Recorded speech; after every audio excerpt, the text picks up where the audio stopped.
at going to Windsor, Royal Windsor, where Kinsey is. Hi, Kins.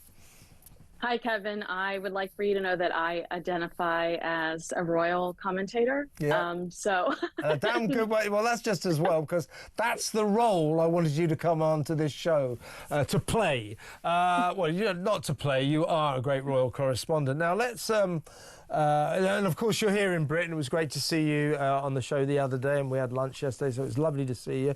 All too short. Brie, you're going home tomorrow, aren't you?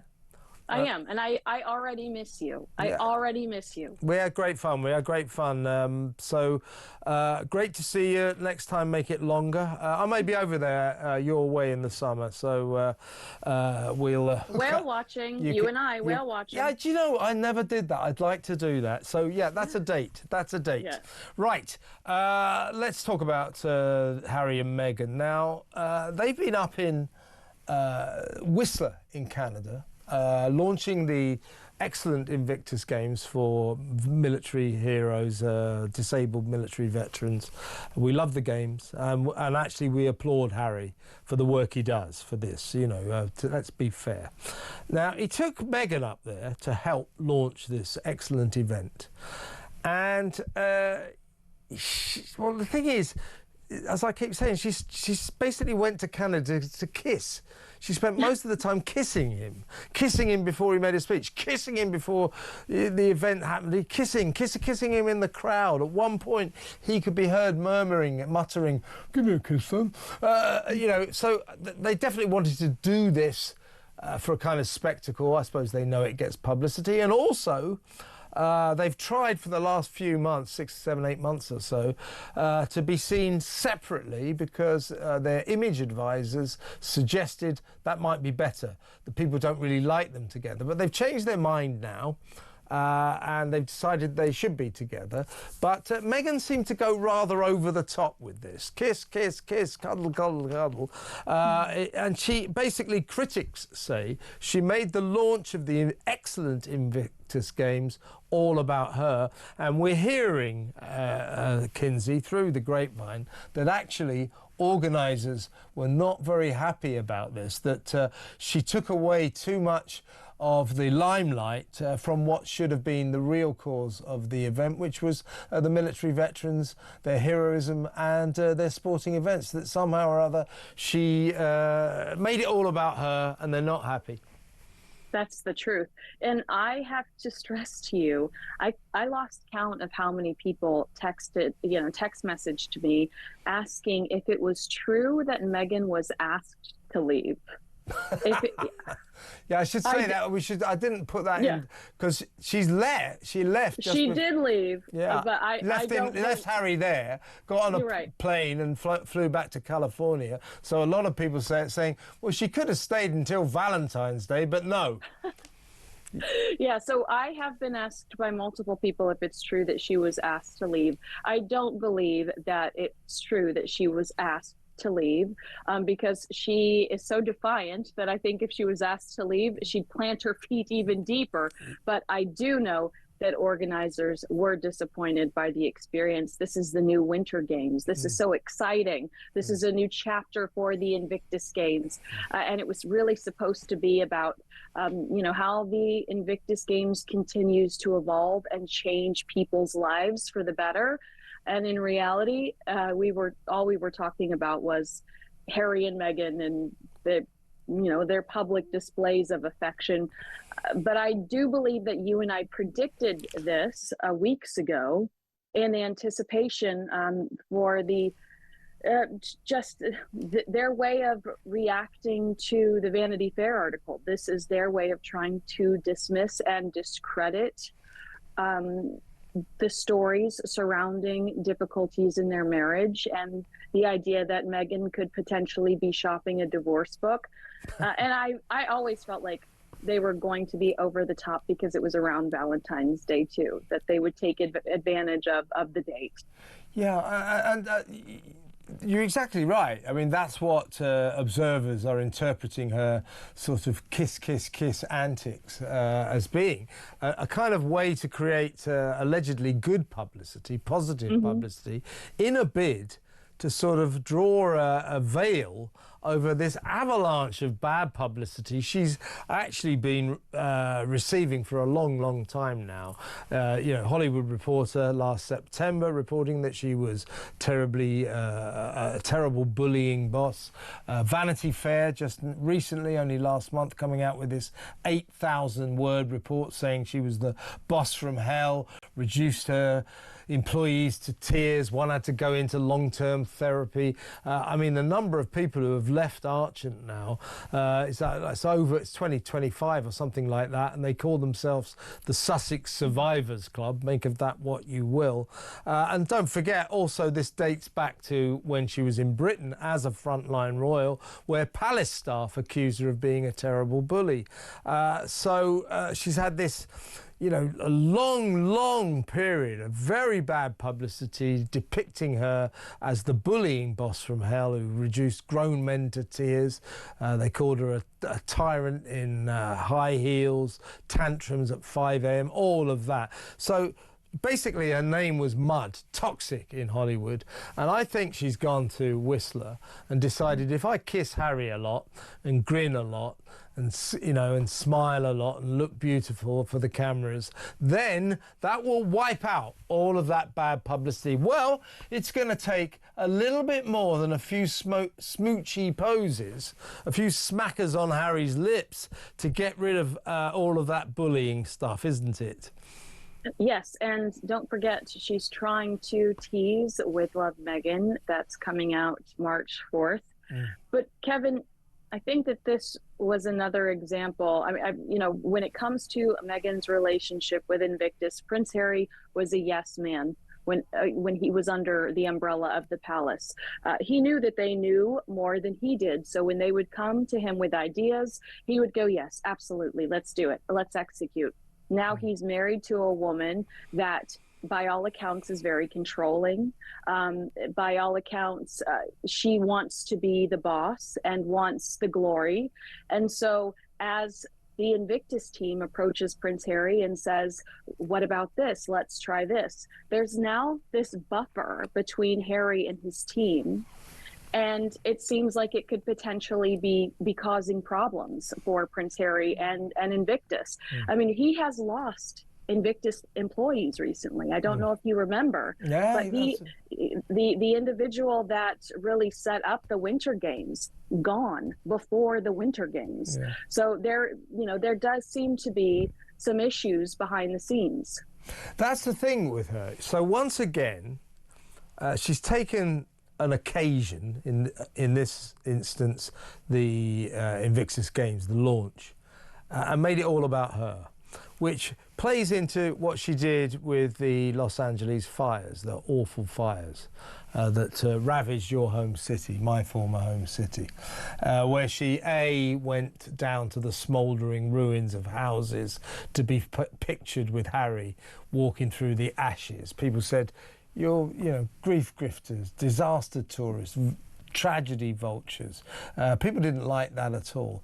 Then there was that embarrassing, ludicrous video she made about the Billie Eilish T-shirt that some 15-year-old girl had lost her T-shirt, her Billie Eilish T-shirt, in the washing machine, in the spin dryer, because it got destroyed by the fire, as if that girl and her mother, they lost their entire house, but what they were really worried about was the washing machine and the T-shirt in it.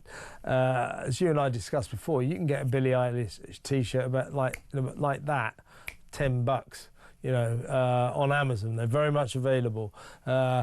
Meghan turned it into this great theatre, this great theatrical production where she got her showbiz friends. I don't know Billie Eilish, which is a rare admission on her part. But she got her showbiz pals to get hold of Billie Eilish, who sent all of these signed items. You don't need that to get a replacement Billie Eilish T-shirt. So yet again, she made the LA Inferno all about her. This is a picture, a pattern that is emerging. Anything that happens, she puts herself centre stage and tries to make herself the story. Just as it seems to be emerging, she's one hell of a bully. to her staff, it is also emerging that she is egocentric to the point of a kind of mania, and just cannot let anything happen without making herself centre stage. Not an attractive trait, Kinsey. It's not an attractive trait, but I think that Prince Harry was and potentially is such a lost individual, such a lost man, that because she is so assertive, he sees it as, almost he's being rescued. I think the ultimate dream for a woman is that the prince comes and rescues you from the tower, but it seems like the roles are reversed here, and Prince Harry likes that somebody else is assertive and someone else is aggressive, and he wants to continue to be the nice guy, and he allows her to run the show. And I don't think that he realizes how much this has jeopardized his legacy, and it continues to jeopardize his brand. Once the most popular member of the royal family, I believe at one point more popular than the late Queen Elizabeth II, and now, he's considered a toxic person. People don't want to engage because they don't want his stink to run up on them. So yeah, I do think that he is he needs to be more assertive, and he needs to realize that Invictus is, if he continues to allow these kind of antics, it jeopardizes this incredible legacy that he could potentially have through the Invictus Games. Indeed. The situation is clear. It's still, as he once famously said in Britain to palace staff, who said, look, she's being unreasonable, come on, she can't. He turned round to them and said, what Meghan wants, Meghan gets. It's still that, isn't it? Now, I'm going to play now a conversation that I find strange. Now, again, this is at the Invictus Games. You'll see Meghan in the background. He's talking to some guy next to him in the stands. Listen to this conversation. Or you engage in the conversation, you try to explain things, but then it does. I mean, Archie was talking about, as I said earlier, Archie was asking about landmines. So I was talking about how some of these guys were blowing up. I think IEDs, improvised explosive devices, is probably a bit too much at this stage. But I found myself talking to him about mines at 5 years old. And interestingly, it gave me a chance to talk about my mum, his grandma, which I didn't even really consider. So that became the outcome of the story for him, which is he then saw videos, he wanted to see videos and photographs of his grandma Diana out doing her thing for landmines all those years ago. So it produced a very interesting... Strange. Now, of course, it gave him a chance to talk about his mother. That's rare. He doesn't like talking about his mother much, does he? Much.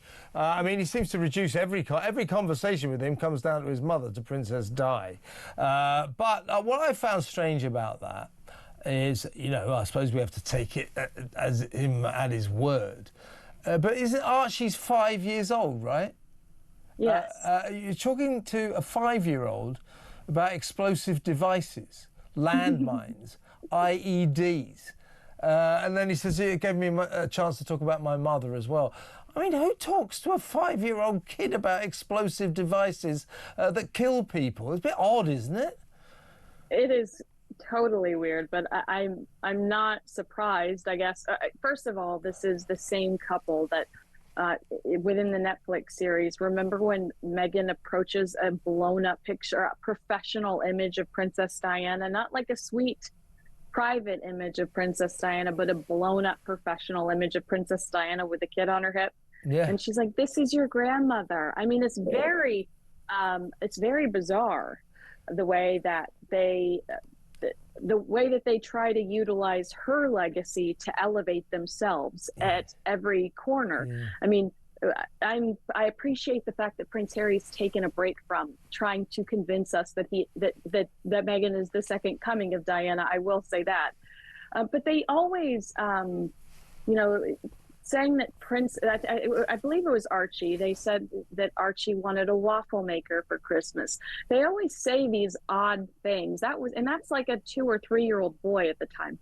They always say these odd things, and you just sit back and go, But did he? Did he say he wanted a waffle maker? You know? Yeah. Did he really ask you about landmines?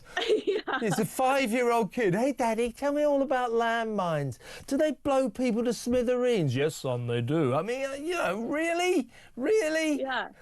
Well, Richard Palmer wrote an interesting piece for the newspaper not too long ago where he talked about the strategy that the Wales family uses, privacy versus, you know, keeping people engaged in their and invested in their family, how they will mention little tidbits like the Catherine with Paloma Faith at the choir concert where she said that Prince Louis kept a secret. And then that was everywhere. Prince Louis kept a secret that Charlotte was going to be excited about the ballet dancers.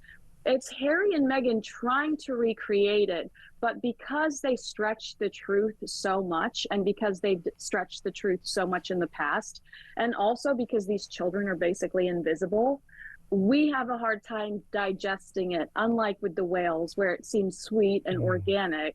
Harry and Meghan, there's just nothing sincere about Harry and Meghan. Yeah, as I say, we'll have to take his word in that conversation. You know that he says Archie asked him about landmines. I mean, that's what he says. I like yourself, Kinsey. I just find it hard to believe, and also, if it is true, I just picturing a conversation between a father and his 5-year-old son about explosive devices that kill people. That is a weird image to me. That is a very strange image that tends to reinforce the idea that royal family members live on a different planet to the rest of us, at the very least.